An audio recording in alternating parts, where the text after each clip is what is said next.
All right, as a consequence of the intrigues and maneuvers of some members of the Masonic organization, office of the Grand Master had become an elected position, which was now destined to be fulfilled by the particular member of the fraternity selected by the conspirators. Among these was Gallatin Mackay, a Luciferian who proposed Albert Pike, another Luciferian, for the post of Grand Master of the Supreme Council of Charleston, to which he was duly elected January 6th, 1859, his candidacy being unopposed. Margiotta adds, once Grand Master Pike reestablished the supremacy of his Supreme Council and succeeded, gradually becoming an important Masonic personage and the real chief of the Scottish Rites. In 1806, a jeweler, Joseph Carnew, founded a rival rite in New York composed of the same 33rd degrees of initiation as the order of which he himself was chief. This rite, which was later worked by F.F. Fowlhouse, an American, excited the ear of the sovereign pontiff of the Universal Freemasonry, who waged a ceaseless warfare of excommunication against him. From letters scattered through different Masonic archives, it is evident that Mazzini formed his great project after 1866. The Grand Patriarch of the sect in Europe, Lord Palmerston, had died, convinced that the power he had wielded was purely the result of personal influence with the different chiefs, and that not being based on an efficient organization, it was unlikely to endure. Mazzini set himself to study the problem of the International Organization of Freemasonry, and in 1870 reached an agreement with Pike for the creation of the Supreme Rite. The Franco-Prussian War, which enabled the King of Piedmont, already called King of Italy, to take Rome, favored the abolition of the temporal power of the Pope, and at this time the Constitution of the Central High Masonry was decreed and signed between Albert Pike and Giuseppe Mazzini. The act of creation is dated September 20th, 1870, the day upon which the army of Invision, commanded by the Freemason General Cardona, entered the Eternal City. The two founders divided their powers according to the following plan. To Pike was given dogmatic authority and the title of Sovereign Pontiff of Universal Freemasonry, while Mazzini held the executive authority with the title of Sovereign Chief of Political Action. Mazzini evinced great deferences towards the views of the Patriarchs of Charleston and begged him to draw up the statutes of the grades of the Supreme Secret Rite, which would thus be the liturgic bonds of the members of centralized high Masonry. Albert Pike, in honor of his Templar Baphomet, which was in the keeping of his first and historic Supreme Council, named the order the New and Reformed Paladin Rite, or New and Reformed Palladum. It was agreed, continued Margiotta, that the existence of this rite would be kept strictly secret and that no mention of it would ever be made in the assemblies of the lodges and inner shrines of the rites, even when by accident the meeting might happen to be composed exclusively of brothers having the perfect initiation. For the secret of the law, no, for the secret of the new institution was only to be divulged with the greatest caution to a chosen few belonging to the ordinary high grades. To recruit adepts, they planned to use some members of the other rites, but in the beginning they meant to rely principally on those among the initiates of ancient and accepted Scottish rites who were already addicted to occultism. Everyone knows that in Masonry, from the degree of master, a Mason may, without being a member of a lodge, assist at sessions as a visitor at lodges not belonging to his own rite or even to his own national federation, providing he is a regular active Mason and presents himself at the lodge working at a degree equal to or below the highest degree of which he is possessed. Thus, a Ross Croix, 18th degree Scottish rites, traveling in any country may, if he frequents assiduously his lodge and chapter, present himself at any lodge of a degree equal to or inferior to his own and assist at a seance. But he cannot enter an areopagus of Knights Kadosh, 30th degree, even one of his own rite, a 33rd degree. A 33rd would be well received everywhere, in any country, in any rite, the existence of which is acknowledged. Thus, it was particularly the initiates of the 33rd degree Scottish rites who, owing to their extensive international ramifications, were privileged to recruit adepts for palladism. That is why the Supreme Right created its triangles, the name given to paladin lodges by degrees, but these were established on a firm base, the lowliest of its initiates being brothers long tested in ordinary masonry.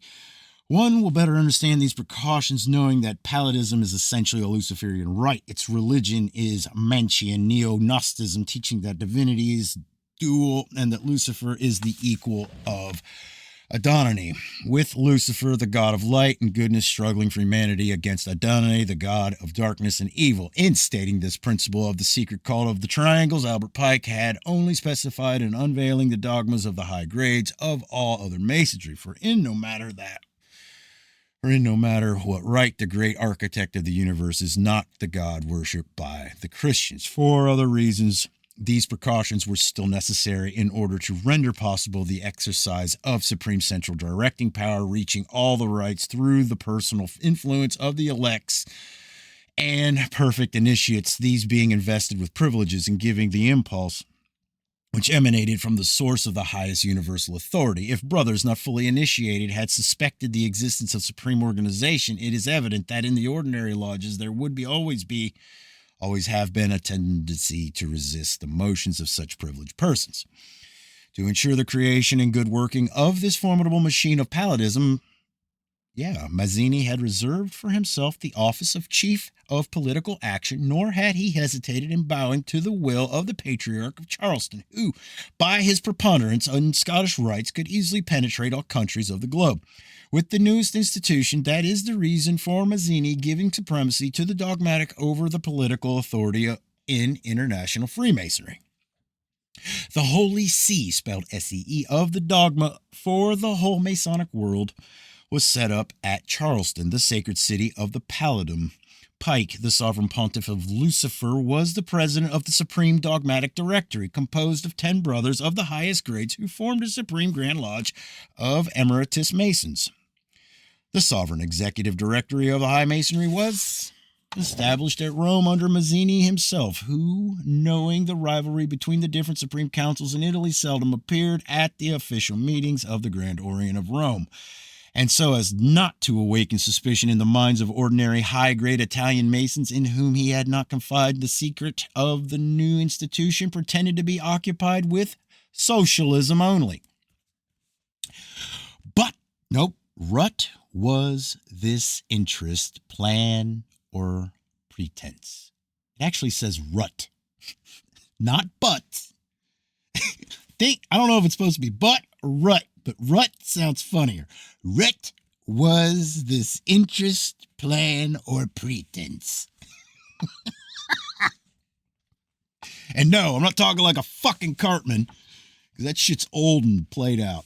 In the following paragraph of the International in World Revolution by N. Webster, page 179, we find a link, if not the link, between Mazzini and Karl Marx. Mazzini and his International Masons are already preparing the subversion of the socialist labor movement. At the meeting of St. Martin's Hall on September 28, 1864, when the International was definitely founded, Marx played no part at all. I was present, he wrote Engels. Only as a dumb personage on the platform, rut. Okay, so it was rut. I thought it was but it was rut. Rut, he was named, nevertheless, a member of the subcommittee, the other members being Mazzini's secretary, a Polish Jew named Wolf. Lubitz, a French Freemason, Kramer, the secretary of the English Masons Union, and Weston, the Owenite. At the first meeting of this committee, Wolf placed before it the statutes of Mazzini's Working Men's Association, proposing them as the basis of the new association. Lubitz suggested amendments described by Marx as perfectly churlish. I was firmly resolved, he wrote, not to leave a single line, if possible, of all the balderdash. In a few weeks, he had succeeded in establishing his authority. My propositions were all accepted by the commission. As to whether Marx thus maneuvered himself into a dominant position in the movement, or Mazzini's agents maneuvered Marx into the position to suit their own ends, is left to our imagination. But the fact of someone not an outstanding personality being elected or nominated on a committee for no particular reason generally means To anyone versed in the technique of political tricks, that the nomination of election was something arranged behind the scenes. On page 46 in La Théologie politique de Mazzini et Internationale Bakunin, the celebrated Russian anarchist refutes certain statements said to have been current in London about himself at the time in the following terms. This must be about Bakunin.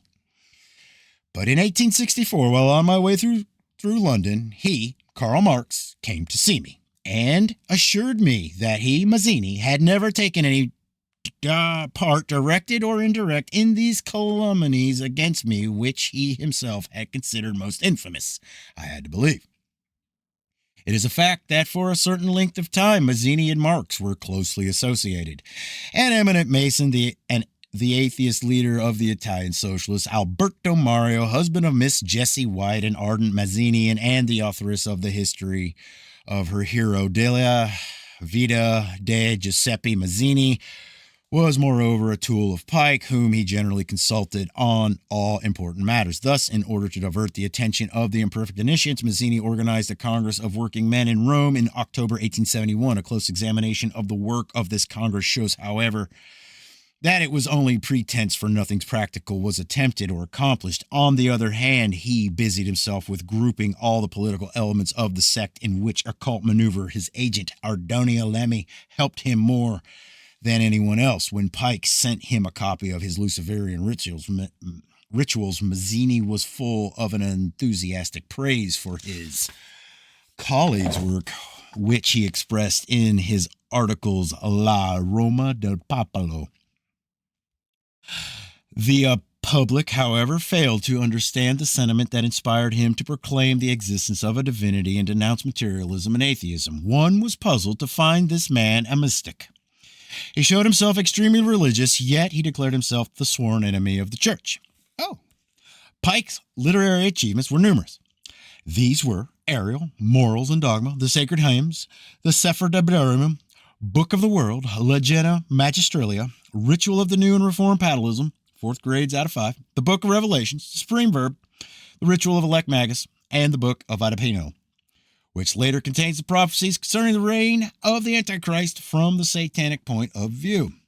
The theological dogma of Albert Pike is explained in the instructions issued by him on July 14, 1889, to the 23rd Supreme Councils of the World, and have been recorded by A.C. Dalavrive in La Femme Elephant de la France Universal, page 588, from which book we translate and quote as follows.